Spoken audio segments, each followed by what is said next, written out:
Hey guys, this is Anurag Sharma and welcome to your maths class and today we are going to start our new chapter, that is chapter number 7, triangles. ठीक है. Before that I want to share one information. We have already completed chapter number 6, lines and angles, chapter number 2, polynomial, chapter number 1, number system, chapter number 3, coordinate geometry, chapter number 4, linear equation in two variables. Just अभी complete ही हुआ था कल हमारा. So today we are going to start new chapter. ठीक है.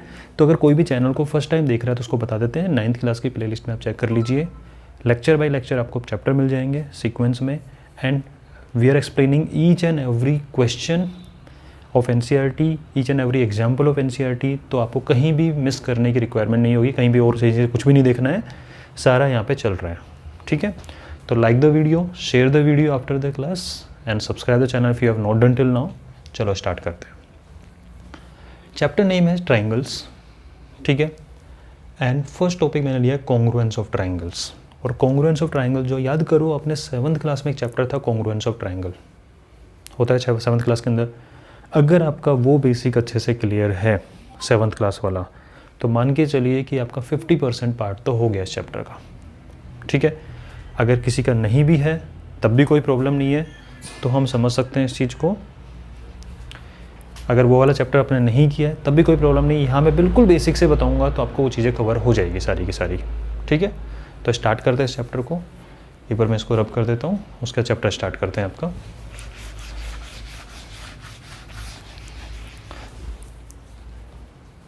हाँ जी. So before going to detail of congruency of triangle, सबसे पहले हम देख लेते हैं कि व्हाट इज़ ट्राइंगल, क्योंकि अगर आपको ट्राइंगल का कंसेप्ट क्लियर है तो कॉन्ग्रुएंसी ऑफ ट्राइंगल में ज़्यादा प्रॉब्लम नहीं आएगी. ठीक है. सो ट्राइंगल बिल्कुल बेसिक से करनी होती चीज़ें हमेशा. What do mean by triangle? It is a polygon having lowest number of sides. देखिए पॉलीगॉन क्या होता है. Polygon is a close shape made up of only straight line. आपको पता है ये वाली चीज़. तो made up of only straight line. देखिए बेटा, पूरा बेसिक से पढ़ना होता है तभी मज़ा आता है किसी चीज़ में. ठीक है. पॉलीगॉन में क्या होता है? Close curve made up of only straight line. तो आपने एक स्ट्रेट लाइन बनाई, क्या ये क्लोज है? नो. आपने 2 स्ट्रेट लाइन बनाई, क्या ये क्लोज हुआ? नहीं हुआ. You require at least 1 more line to make it a close curve. So minimum number of side वाला पॉलीगॉन होता है, उसका नेम होता है ट्राइंगल. उसके 4 side quadrilateral, 5 side pentagon, 6 side hexagon, इस वे में चलता रहेगा. ठीक है. तो ये हो गया आपका ट्राइंगल. तो अगर आपसे पूछे what is a triangle, so आप बोल सकते हो simply triangle is a polygon having lowest number of side, means minimum 3 sides are required to make a close curve. So it has 3 sides. तो इसमें क्या क्या चीज़ें हैं सुनो. 3 वर्टेक्स, ये vertices A, B and C. It has 3 angles. किसी भी ट्राइंगल की बात करें, जनरल ट्राइंगल है ये, किसी भी टाइप का ट्राइंगल हो सकता है. आपको टाइप भी होता है लेकिन इतना डिटेल में नहीं जाने वाले हम यहाँ पे. 3 एंगल्स, मतलब लिखवाऊंगा नहीं, बोल सब कुछ दूंगा, समझा दूंगा आपको मैं. Angle A, angle B, angle C. ठीक है. उसके 3 साइड्स हैं. अब सुनना जरा ध्यान से. You can write it as AB और you can write as BA. एक ही बात है. AB और BA, BC और CB,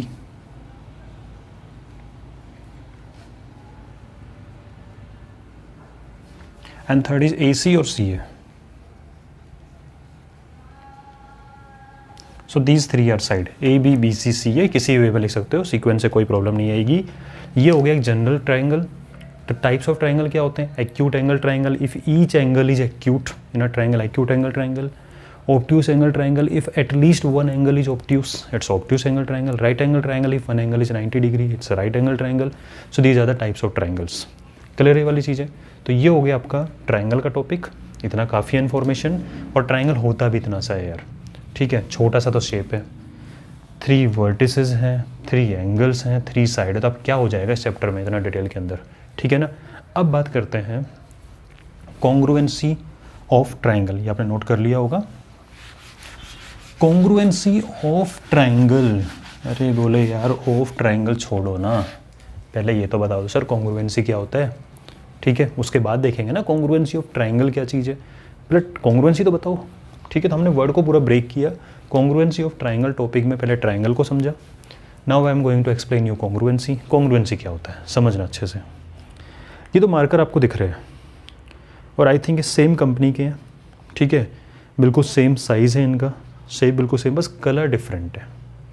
लेकिन अगर मैं एक मार्कर के बाद में दूसरे मार्कर को ऐसे आपको रख दूँ इस तरीके से पकड़ के, अब आप मुझे बताना दूसरी साइड से क्या आपको पीछे वाला मार्कर नज़र आ रहा है।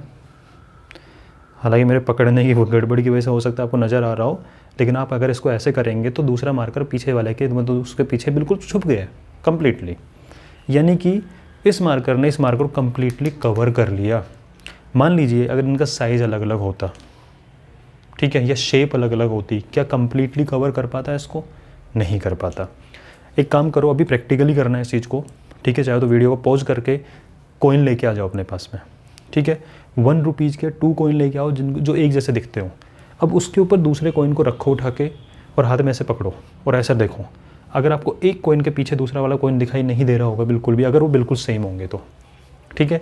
यानी कि 2 things if they have same shape, same size भी सेम हो, शेप भी सेम हो, तो होता है कॉन्ग्रुएंट। मतलब वो अगर एक दूसरे को कम्प्लीटली कवर कर देना, इसका मतलब कॉन्ग्रुएंट हो गए। आप मार्केट में गए, मान लीजिए आपकी क्लास की जो बुक है, ठीक है, जो NCERT आपकी बुक है, ये आपके पास एक बुक है, आपके फ्रेंड के पास एक बुक होगी, और मान लीजिए दोनों की बुक की कंडीशन बिल्कुल सही है, कवर ओवर लगा रखा है आपने अच्छे से। अब एक बुक के ऊपर अगर दूसरी बुक को रख दो उठा के, ठीक है, और ऊपर से उसको देखोगे तो आपको सिंगल बुक दिखाई देगी, क्योंकि दोनों का साइज़ भी सेम है, दोनों की शेप भी सेम है। समझ रहे हो? आपके पास रजिस्टर है, 2 आप रजिस्टर लेके सेम कंपनी के परचेज करके लेके, एक के पीछे दूसरा रखा हुआ है, बंडल वाला हो सकता है 10 रजिस्टर हों, एक के ऊपर एक के ऊपर एक के ऊपर रखे हुए सारे, तो आपको ऊपर से देखोगे इसको उठा के आपको सिंगल ही नज़र आएगा। अगर इधर उधर से देखोगे तो भले आपको दिख जाएगा। तो 2 थिंग्स ऐसी हों, एक दूसरे को कम्प्लीटली कवर कर देना, वो होता है कॉन्ग्रुएंट, ठीक है। एग्जाम्पल क्या है कॉन्ग्रुएंट के, सुनना ज़रा। मान लीजिए कि आपने कॉन्ग्रुएंसी की बात करते हैं एग्जाम्पल्स में। अच्छा, डेफिनेशन लिखें। 2 फिगर्स और थिंग्स, कुछ भी हो सकता है, जनरल बना देते हैं इस चीज़ को। 2 फिगर्स और 2 things are congruent if they have same shape and size। दोनों चीज़ें मैटर करती हैं, ठीक है। इसमें एक टर्म इंट्रोड्यूस करूँगा, हालांकि वो 10th क्लास में आती है, लेकिन इसके कंपेरिजन करने के लिए मैं आपको समझाऊंगा चलिए चीज़, ठीक है। ये चीज़ तो ये हो गई। If they have same shape and size, और इफ़ दे, एक जनरल लैंग्वेज की बात कर दें, देसी भाषा में बात करें, if they cover each other completely, अगर वो एक दूसरे को कंप्लीटली कवर कर दें तब भी वो क्या होंगे? कॉन्ग्रुएंट। अब ये मत कह देना कि सर ये डस्टर है, डस्टर के पीछे मार्कर पूरा कवर हो गया तो कॉन्ग्रुएंट हो गए। मैंने कहा कि दे कवर ईच अदर कंप्लीटली, तो डस्टर ने भी इसको कवर कर रखा है, क्या ये मार्कर डस्टर को कवर कर पाया? नहीं कर पाया, ठीक है। तो दोनों का ना तो साइज़ सेम था, ना दोनों का शेप सेम था, तो इसका मतलब दोनों क्या होंगे? कॉन्ग्रुएंट नहीं होंगे, ठीक है। सिंपल चीज़ है। अगर इनको अपन बात करते हैं ज्योमेट्री के अंदर, ठीक है, हाँ, ये तो हो गया अपना कॉन्ग्रुएंसी। अब आपका मन कर रहा होगा, हो सकता है क्वेश्चन आ रहा हो किसी के मन में कि सर अगर दोनों का शेप सेम हो, ये तो सेम हो, बट साइज़ डिफरेंट हो जाए, ये सेम ना हो, तो क्या बोलते हैं? अच्छा क्वेश्चन है। अगर दोनों का शेप सेम हो गया लेकिन साइज़ अलग अलग है, एक एग्जांपल पकड़ते हैं इस चीज़ को। मान लीजिए आप आगरा घूमने के लिए गए, ठीक है, और ताजमहल का जो मॉडल होता है वो लेके आ गए, ठीक है। अब अगर आप दोनों को देखोगे तो दोनों का शेप तो सेम है, बिल्कुल एग्जैक्टली मॉडल उसी का बनाया हुआ है, लेकिन छोटा हो गया, ठीक है। शेप सेम, साइज़ डिफरेंट, तो क्या कॉन्ग्रुएंट नहीं है? भाई सीधी सी बात है। हाँ, बड़े वाले के पीछे छोटे वाला छुप जाएगा, बट क्या छोटे वाले के पीछे बड़ा वाला छुप पाएगा? नहीं छुप पाएगा, सिंपल चीज़ है। तो इसको क्या बोलते हैं? इन शेप्स को बोला जाता है सिमिलर, ठीक है, कि दोनों एक जैसे लग रहे हैं, बोलते हैं किसी को देखे यार दोनों चीज़ें एक जैसी लग रही है, बोला हाँ एक जैसी यार, उसी का मॉडल बनाया हुआ, छोटा बनाया हुआ है, ठीक है। तो उनको बोलते हैं सिमिलर, वो कंसेप्ट आएगा 10th क्लास में, सिमिलरिटी कि चीज़ों का साइज़ अलग अलग होगा लेकिन शेप क्या होगी, सेम होगी। अब अपनी क्लास में आ जाते हैं, हमें यहाँ रिक्वायरमेंट है दोनों चीज़ों की, size as well as shape, ठीक है। अब इसका एग्जांपल ज्योमेट्री से पकड़ते हैं।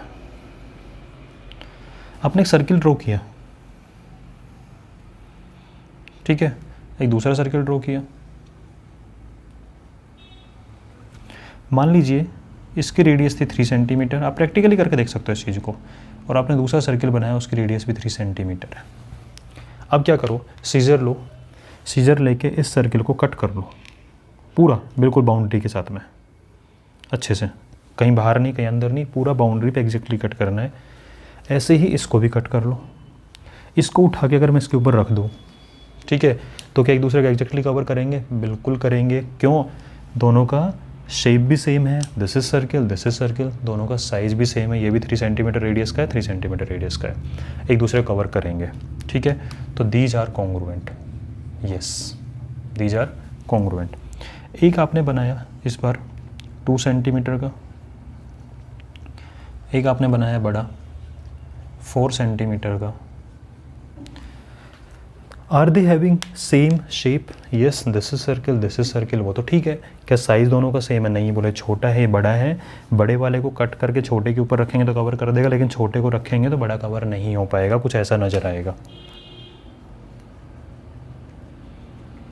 ठीक है, पीछे वाला दिखाई देगा। तो क्या कॉन्ग्रुएंट है, नो कॉन्ग्रुएंट नहीं है। मैं आप दोनों चीज़ें बता देता हूँ, ये कॉन्ग्रुएंट और ये सिमिलर, ठीक है। इसकी बात कर लेते हैं मैं दोबारा से, अब टॉपिक है तो थोड़ा समझ लो इस चीज़ को ताकि बाद में प्रॉब्लम नहीं है। सेम है, okay, same size same shape, congruent तो हो गया। और बोलो सिमिलरिटी, वो एक जैसे दिखना चाहिए, साइज डजेंट मैटर, एक जैसे दिख रहे हैं, दिख रहे हैं, अरे वो तो एक जैसे दिख रहे हैं, बिल्कुल एग्जैक्टली कॉपी एक दूसरे की, इसका मतलब सिमिलर तो होगा ही होगा ना, ठीक है। क्या बोला मैंने, सेम शेप होना चाहिए, साइज़ नहीं हो तो भी चलेगा सिमिलरिटी के लिए, लेकिन नहीं हो तो भी चलेगा वाली बात है ना, या तो है तो क्यों टेंशन लेनी, ठीक है। तो कॉन्ग्रुएंट है, सिमिलर भी है। कॉन्ग्रुएंट है, no, why, because they are having same shape but size is not same, कोई बात नहीं। एक जैसे दिख रहे हैं, हाँ एक जैसे दिख रहे हैं क्योंकि शेप दोनों का सेम है, ठीक है, सिमिलर तो है ना, ठीक है। ये ऑब्जेक्टिव क्वेश्चन बनते हैं कैसे, कि if two shapes are congruent are they similar also, obviously यार कॉन्ग्रुएंसी में तो 2 क्राइटेरिया फॉलो करके आया है बंदा, ये तो कर ही लेगा, ठीक है।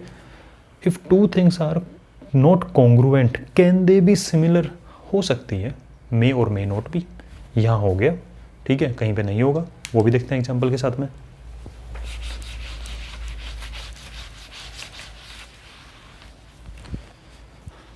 ठीक है, ये आपका कॉन्ग्रुएंसी चल रहा है और ये सिमिलरिटी चीज़ चल रही है, और एग्जांपल से समझते हैं इस टॉपिक को, बिल्कुल क्लियर करके चलते हैं, ठीक है। मान लीजिए आपके पास एक स्क्वायर बनाया आपने, 4 सेंटीमीटर इस side, all sides are equal, another square, side is 4 centimeter. Are they congruent? Yes, they are having same shape and same size. Congruent. Similar, बिल्कुल exactly एक दूसरे के, भाई कॉपी है तो कार्बन कॉपी है, सेम क्यों नहीं होंगे, सिमिलर क्यों नहीं होंगे, सिमिलर भी है, ठीक है। इन डायग्राम को बनाते चलो, डायग्राम की फॉर्म नहीं करेंगे, ज़्यादा लिखना नहीं थ्योरी पार्ट। स्क्वायर बनाया 3 सेंटीमीटर, स्क्वायर बनाया 4 centimetre. Are they congruent? No, ये तो कवर कर देगा, बट ये कहाँ से कर पाएगा बेचारा, नहीं कर पाएगा, that means they are not congruent. Are they similar? हाँ, दे आर सिमिलर, ठीक है। अब आपको लग रहा होगा सर हर बार ऐसा ही हो रहा है कि कॉन्ग्रुएंट नहीं है लेकिन सिमिलर आ रहा है, तो एक एग्जांपल बीच में डाल देता हूँ आपके लिए मैं, अभी आने वाला है। मान लीजिए एक रेक्टेंगल आपके पास, these 2 sides are equal, opposite side equal equal, ये इक्वल, तो मान लीजिए this is 5 centimetre, this is 3 centimetre. Another rectangle,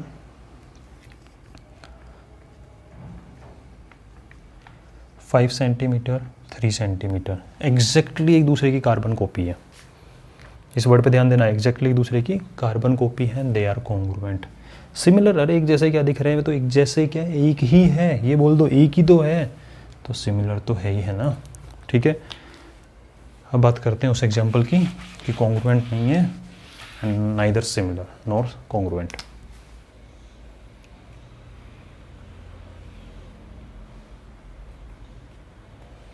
four centimetre 2 centimetre and this is a square 4 centimeter side. Are they congruent? क्या condition थी? They must have same shape. है क्या? No. तो बोले बाद वाली तो चेक ही नहीं करनी, सेम साइज, साइज कहाँ से होगा, शेप ही नहीं है, ठीक है। Similarity, what is condition of similarity? They must have a same shape, size doesn't matter. Shape दोनों का सेम एक जैसे दिख रहे हैं आपको ये? नो, ठीक है। अब बात वही आती है कि if two things are congruent are they similar? Definitely congruent है, एक जैसे कार्बन कॉपी, सिमिलर तो होगा ही होगा।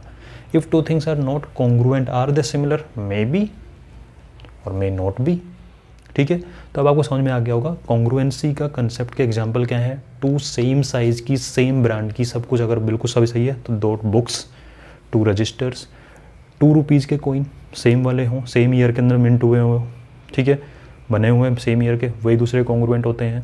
स्क्वायर्स, लेकिन उनका क्या साइड सेम हो, कॉन्ग्रुएंट होगा। रेक्टेंगल, लेंथ ब्रेड्थ सेम हो, सिमिलर होगा, ठीक है।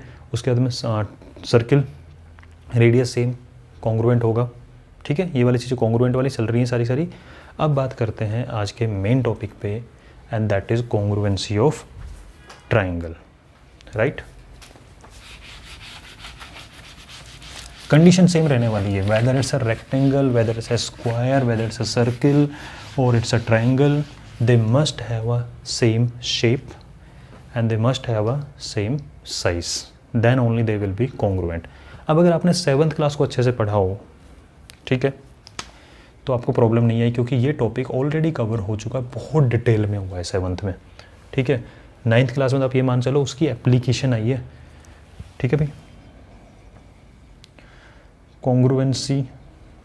कॉन्ग्रुएंस ऑफ ट्राइंगल, आपको याद होंगे कि 2 triangles are congruent if they have equal angles and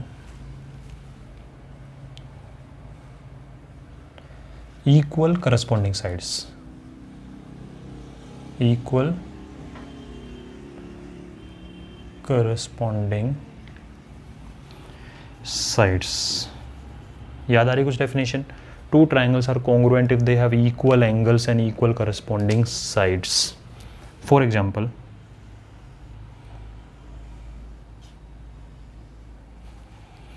let this is 3 centimeter,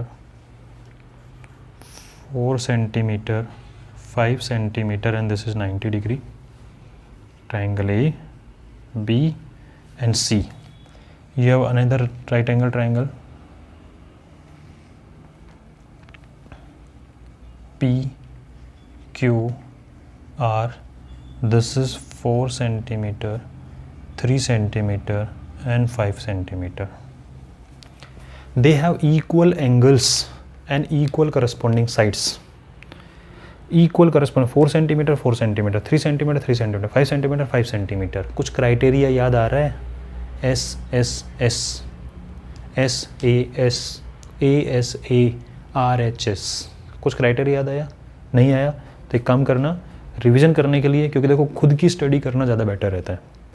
एक बार 7th क्लास की बुक देखना, नहीं है बुक कोई बात नहीं, डाउनलोड कर लो, और एक बार 7th क्लास की बुक के पेजेस को, इस चैप्टर से रिलेटेड जो पेजेस है स्टार्टिंग वाले जो भी है, क्योंकि देखो अब 9th में हो तो 7th आप लोगों के लिए हलवा होनी चाहिए, ठीक है।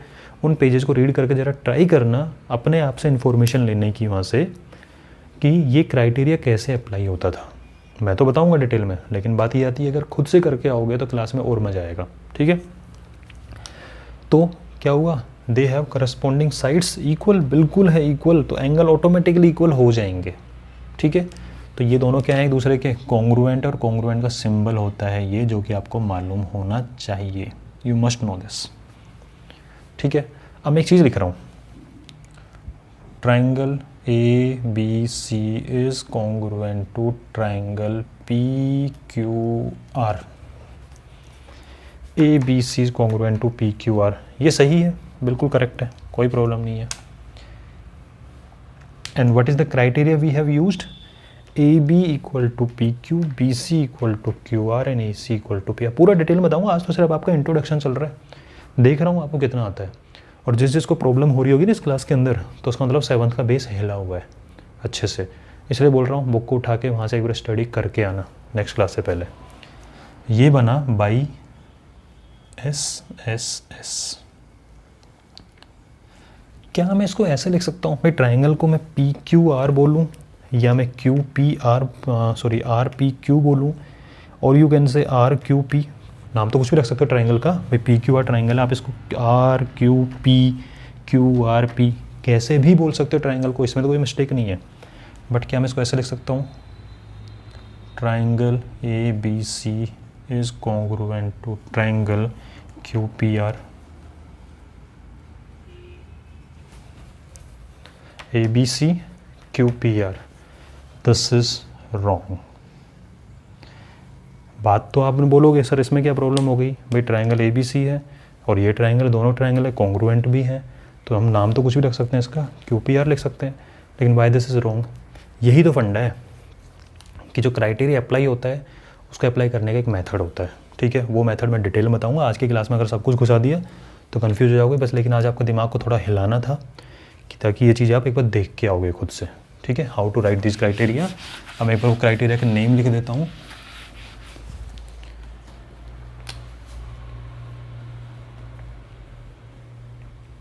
criteria of congruence of triangle. So there are 4 criteria, SSS, SAS, ये बड़ी खड़ूस वाली सांस है, SAS मीन्स सांस, और बहुत खड़ूस वाली सांस है। कैसी खड़ूस वाली सांस है ये टस से मसना हो, ये बोला कि ये काम ऐसे होगा तो ऐसे ही होगा, समझना चीज़ों क्या बोल रहा हूँ मैं। ASA NRHS, इनकी फुल फॉर्म पे ध्यान दो, साइड साइड साइड। SAS तो आपको लग रहा होगा सर साइड एंगल साइड, और यही मिस्टेक हो जाती है। अगर कोई भी ऐसे इसको साइड एंगल साइड स्टडी करेगा ना तो वो मिस्टेक कर रहा है। क्यों, this is not simply angle side, included angle and side. अब इसका क्या मीनिंग है वो सब डिटेल में चैप्टर में चलेगा, ठीक है। जिसने 7th पढ़ी इसको तो समझ में आ गया होगा ये वाली चीज़ कि साइड एंड इंक्लूडेड एंगल। और मैंने कहा था इस पे फोकस ज़्यादा करना, ये बहुत खड़ूस सांस है, ये अपनी डेफिनेशन को चेंज नहीं होने देती। अगर ठीक है, क्या नहीं होने देती अभी पता लगेगा। ASA angle side angle. अब किसी के मन में आ रहा होगा सर इसको ऐसे नहीं लिख सकते, एंगल इंक्लूडेड साइड एंगल। कोई ज़रूरी नहीं है, कोई सी भी साइड होगी। भाई आपको पता है ट्राइंगल में 3 एंगल होते हैं और 3 साइड्स होती है। अब कोई भी 2 एंगल्स लेके 1 साइड ले लो, कोई सी 1 साइड ले लो, कहीं या कोई फ़र्क नहीं पड़ रहा उससे, ठीक है। बट सांस मैंने बोला खड़ूस है। कैसे, जो 2 साइड्स की बात करोगे एंगल उनके इंक्लूडेड, उनके बीच वाला ही एंगल होगा, उसके अलावा कोई एंगल लेके आपने क्राइटेरिया लगाया तो नाराज़ हो जाएगी, गुस्सा हो जाएगी, ठीक है। तो इसको नाराज़ नहीं करना है, ठीक है। तो side included angle side. And ASA, अब देखो कितना अच्छी है ये ASA, आशा, ठीक है। और आशा तो अच्छी होती है किसी चीज़ की, आशा, उम्मीद, होप अच्छी होती है ना, कितनी अच्छी है। इसने बोला कोई फ़र्क नहीं पड़ रहा, आप इसको AAS भी लिख सकते हो। आप इसको SAA भी लिख सकते हो, कोई फ़र्क नहीं पड़ रहा, ये खुश है बिल्कुल, ठीक है। बट ये खड़ूस जी हैं, इन्होंने बोला जो दो साइड ली हैं तो एंगल बीच वाला ही चाहिए मुझे तो वहाँ पे, ठीक है, इधर उधर वाला एंगल नहीं लेना है। और RHS राइट एंगल,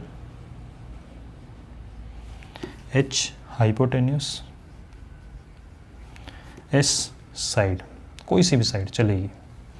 अब आपको इसमें एक चीज़ समझ में आ गई होगी राइट एंगल पर देखते ही कि this criteria is only applicable for right angle triangle. और किसी ट्राइंगल के अंदर राइट एंगल कहाँ से सर्च करोगे आप, ठीक है। So these are the 4 criteria for congruence of triangle. SSS side side side, SAS खड़ूस सास है, सास तो सास ही रहेगी, इसको आप ऐसा नहीं कर सकते ASS, ठीक है, SSA नहीं, ओके। ASA आराम से आशा, उम्मीद, होप, कैसे भी लिख दो कोई फ़र्क नहीं पड़ रहा। NRHS। So there are 4 criteria. मैं आपसे एक्सपेक्ट यही कर रहा हूँ कि 7th क्लास के कंसेप्ट को एक बार रिवाइज करके आओगे नेक्स्ट क्लास से पहले, ठीक है। नहीं भी करके आओगे तो काम चल जाएगा, लेकिन वो मज़े वाली चीज़ होती है ना कि एक हमें कॉन्फिडेंस होता है आने से पहले, ये मुझे तो पता है ये वाली चीज़, वो चीज़ होनी चाहिए, ठीक है। तो नेक्स्ट क्लास में मिलते हैं। वीडियो को एक बार लाइक ज़रूर कर देना, अपने फ्रेंड से शेयर कर दो, और उसके बाद में कमेंट सेक्शन में लिख सकते हो कोई प्रॉब्लम हो तो, ठीक है।